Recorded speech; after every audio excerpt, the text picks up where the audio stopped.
What's up everyone, today we're going to review S.H.Figuarts Monkey D. Luffy, the raid on Onigashima. Before we continue, make sure to subscribe for more action figure reviews. And without any further ado, let's get right into the review. Let's start from the front side of the cover. We have the promotional photo of Luffy, and then we have his name, Bandai logo, Time Machine Nations logo, and also Toei Animations license. Top side here, pretty basic. More promotional photo on the side and also the logo, and more promotional photos of his faceplates we got in the box. Bottom side, another name and another promotional photo, very basic. Now let's try to get this guy out of the box. This is the figure outside of the box but still with the cover, and let's remove the cover and voila, this is how he looks like without the cover. Let's talk about the accessories we got in the figure. We got 3 additional faceplates here. We got an angry looking face, we got a grinning or smiling face, and 1 shocked face with a tongue and eyes popping out. So in total, with the faceplate that it has on the figure, we got 4 faceplates. Over here we have the alternative head sculpt or alternative hair that we can swap out, and this is the version of Luffy without the hat. We also got 2 extra sets of hands, and this is the version where he does the Gomu Gomu Jet pistol, and we also have the other ones which are relaxed hands or relaxed open hands. Now this is the figure outside of the box, and my first impression, this figure does look amazing. I've removed the plastic cover from the torso just like the other S.H.Figuarts to protect the torsos. The paint job and the details on the figure, in my opinion, looks very fantastic. In terms of articulation, I'm gonna try to wiggle it around a little bit, and on this side of the arm, the shoulders feels really stiff. But other than that, I don't think there is a problem with this figure so far. Let's check out the articulation. The head can rotate 360 just like so. And then moving up, it can go this far, but it's limited because of the hat. And looking down, it can only go this far. Tilt to the right and left, it goes like this. And there is a ball joint on the neck, so you can technically move the neck around just like so. Like I mentioned earlier, on the shoulders for both arms, they're actually feeling really stiff. I'm not sure if they're actually butterfly joints, but they're like double ball joints and they feel really tight. I advise you to be careful when you try to move them around. You can try to hit them up first and don't try to force it to go up, or else it might be broken.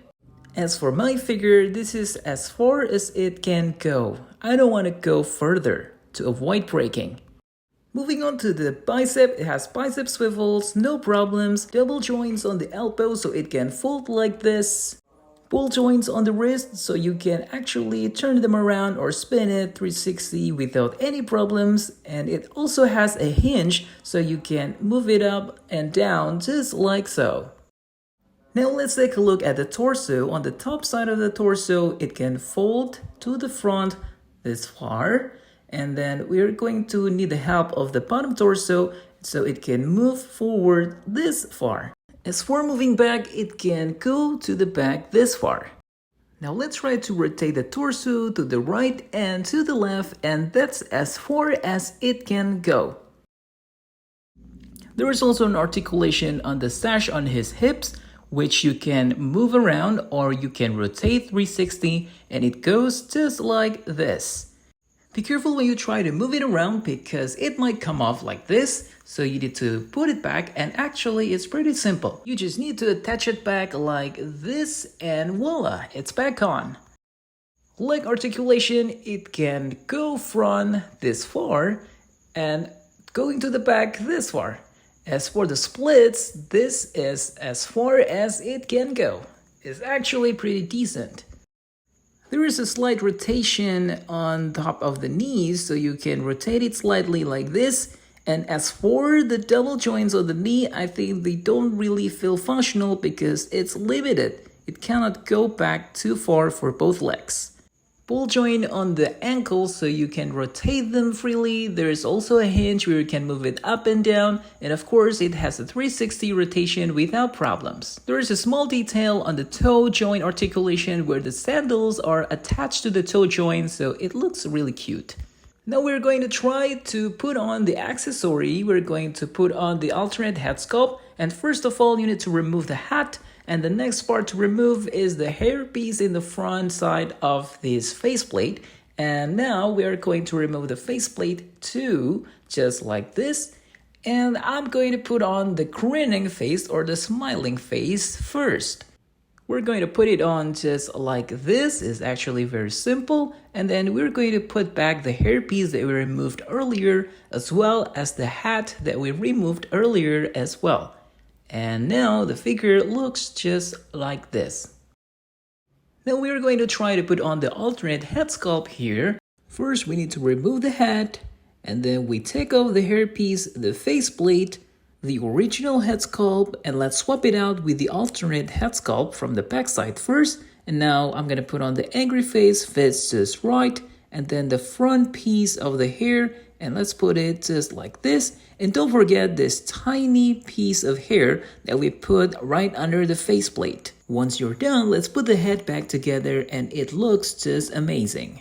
Unfortunately for this hat, we cannot put it anywhere when we swap out with the other head sculpt, since it doesn't have any rope or some attachment mechanism to put it on his back. So this hat is pretty much useless.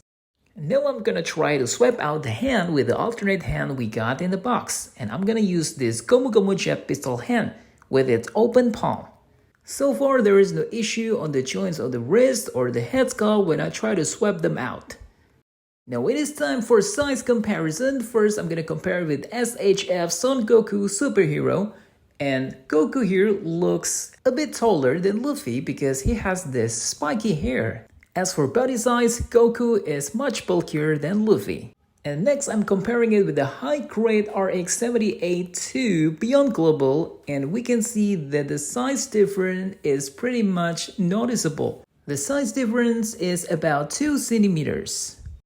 Coming up next, I'm going to compare him with City Toys Wolverine, and in terms of height, they are pretty much the same. Both of them are 16 centimeters tall. And last but not least, we have this McFarlane Batman Hush. And in terms of skill, they are different. So that's why this Batman is pretty much bigger than Luffy. And the size comparison, as you can see, Luffy stands around 16 centimeters while the Batman is about 18 centimeters tall. So everyone, that's the review of S.H.Figuarts Monkey D. Luffy, the raid on Onigashima. Overall paint job and details are quite amazing on this figure. However, this figure has quite some issues, from the tight shoulder joints, limited articulation on the knees, unattachable hat when using the alternate head sculpt, and it also gets loose easily after you keep on playing around with this figure. In conclusion, with the price point at about $35, is it a buy it or buy it? In my opinion, you decide. Thank you so much for watching. Don't forget to subscribe for more action figure reviews, and I will see you again next time.